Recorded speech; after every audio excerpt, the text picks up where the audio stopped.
that beginning to know and experience the fruit of the Spirit might be some indicators of what walking according to the Spirit looks like. So the gift of peace or rest or patience, those are ways in which I get feedback about what walking after the Spirit might look like to me.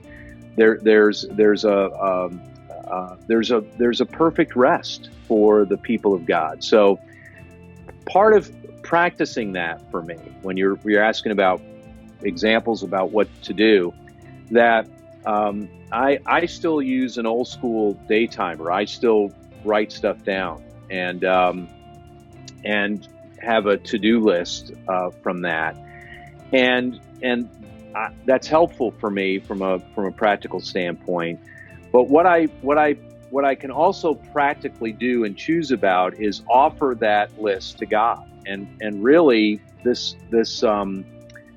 attitude of recognizing and accepting that at 59 years old that I don't know what I'm doing is actually very freeing, because as I accept my limitations, which are growing daily for me, that as I embrace those limitations, it affords me the ability and the freedom to receive exactly what God wants to give me in the moment. And what I mean is that instead of me having to problem solve and figure it out, I can enter into any moment recognizing that He's the one that figures stuff out.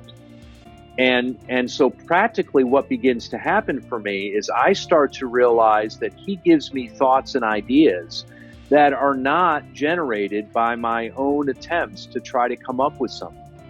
That His wisdom is offered to me as a gift. And so He'll provide thoughts and ideas and creativity and ways in which, even giving me thoughts about people to call or who to text or ideas to write down and keep for later, that He practically gives me wisdom about things as I have begun to give up on this idea of seeing myself as the one who needs to figure stuff out.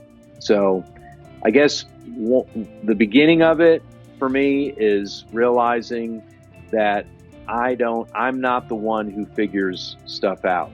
And because He is, I can begin to receive practical wisdom. And that's what I mean is in a practical way of walking according to the Spirit.